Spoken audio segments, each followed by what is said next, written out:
Welcome back, everyone. Let's get back to the conversation. Low turnout in Nigerian election is not new, but local government elections always take a notch higher, to the point that some electoral ad hoc officials may even get a chance to take a nap. Yes. From our findings, here are some reasons behind political apathy. Possible reasons for low turnout. Well, some will say dissatisfaction with the performance of representatives in government. Some say anticipated rigging. Some will say fear of insecurity and violence. Some say lack of interest in the elections.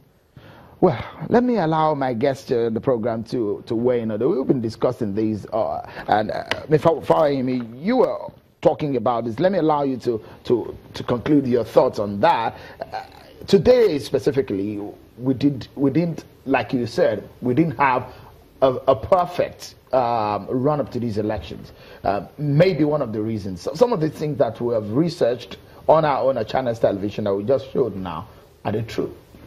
Yes, very true. I mean, so election is about trust. You must trust the system you want to engage with. So if you believe that the system will be rigged, or you believe that the candidates are already anointed, then you don't want to go to waste your time, particularly when there is also the potential of violence in the process. Everybody is personally going to protect themselves from that.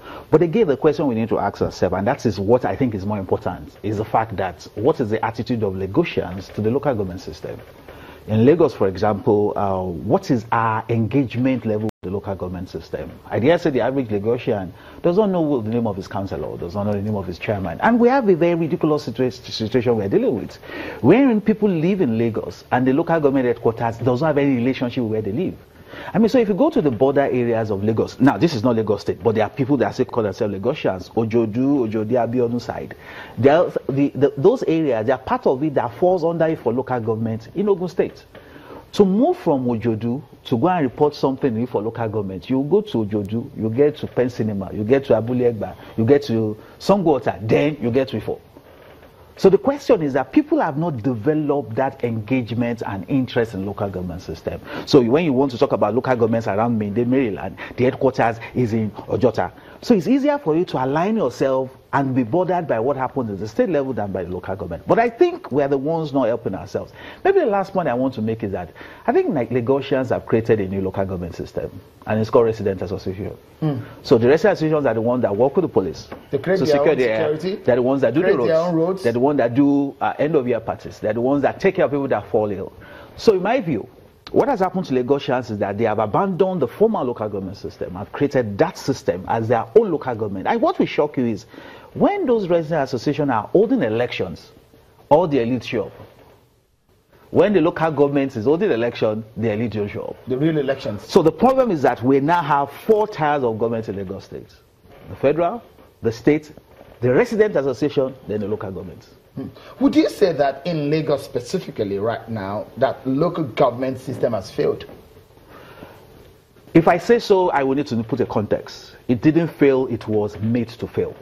There was a systemic build-up. The governor of Lagos State does not believe, Akinwumi Ambode does not believe, like what he said at the retreat of the Constitution Amendment retreat, he believes that the local government system should be subsumed under the state.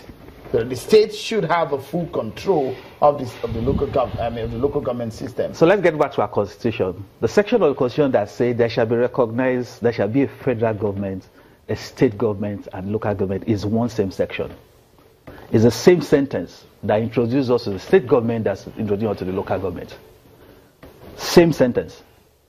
So when sometimes, there are sometimes arguments in Nigeria that the federating states are the 36 states. I always argue that the concept of federating states are the people that came together to form a country. But in the case of Nigeria, we did not have people coming together to form Nigeria. Nigeria created states. First set of states were created by Yakubu Gowon 50 years ago. So the concept of federating states, to the extent that the law that created the states, don't forget, is a decree that created the state, is another decree that created the local government. So how do 2 creations of the federal government, one of them start to claim that he has responsibility for the other? Would you suggest that local government system should continue? We will not move forward as a nation without the continuance and independence of local government system. In Lagos, for example, if you have a wand right now, if you have the opportunity to do something about local government, and you have right now, and it's one thing, what would that be? I will ensure they're as powerful as the state government.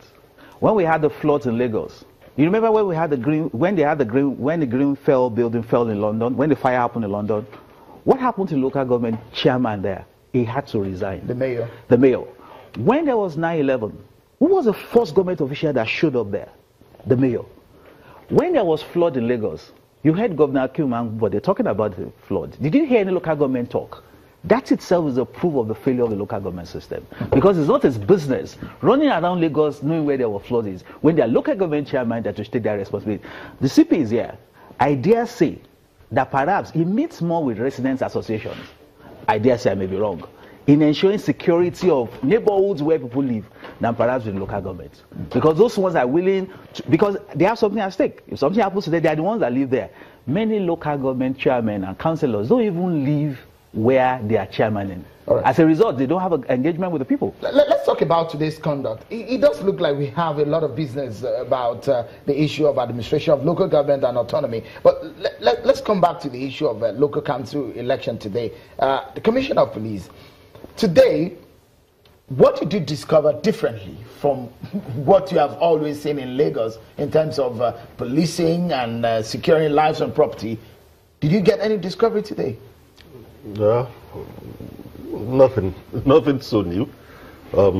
With regards to security, you recall that from the 2015 elections and the ones before then, observers had concluded that with regards to electoral security, the security institutions have upped the game.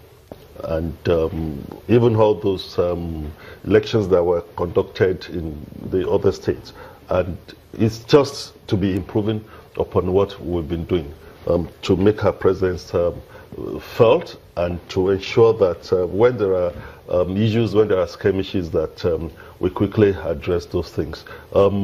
Perhaps as a digression, one of the things that you probably not looked at is that when you're looking at the issue of turnout or no turnout, one critical issue, especially with a metropolitan city, the mega city like Lagos, you also have to look at what are the major concerns of people to get food on the table. And if you do a research, you will also find out that the turnout in some indigenous areas may be greater than what you have in other areas that are not indigenous. Those areas that are not indigenous, what people are interested is about survival. And that is the key thing with mega city, is a place that you are just for yourself, survivor. It's just like everybody was waiting for 3 p.m. to go out and go and open shops. Survivor is a key thing, and that could also explain some of those things. If you go to a place like Lagos Island, the turnout may be higher than what you have in a place like Victoria. All right. That's one of those things. Commissioner, please, as it stands today, there were reports of the death of a man called Hamburger. What is so far is the investigation on that prior to the election? I don't want to say you are not up to date. Yeah, I mean, there's no crime if I'm not. The police did I can't know it all. The police did the press briefing on Thursday or Wednesday or so, where suspects that were linked with that case were paraded, and that is a fellow that is called Golden and one other person. And of course, we proceeded to arraign in court. That was a situation linked to the election, to the pre-election or primaries of this particular election. What did you discover in that? As I said, investigation had been concluded. The case is now in court, and I won't want to do a media trial. No, it's not a media trial. It's just the fact that this is the same thing that you said at your press conference about when you paraded them. What exactly did you investigate? What did you discover? We had information. Eyewitnesses were there. We went for people that had something to do with the whole process. And of course, at the end of the investigation, with what we have, we believe that we can take it before the court of law, and the court of law will decide on that. Okay. Let me come to you, Mr. Babalola. Today, as it stands, you give us some numbers about voters in Lagos, and generally, if you look at the manner in which people voted today, are you weary, especially using the INEC system? There was no use of card readers, and there were no complaints. In fact, it was a bit faster. It was a manual system. It was not computerized, or it was not technology based like the INX system. But it looks like it was faster. What did you discover? Anyway, we might say it's faster simply because of the fact that people didn't come out.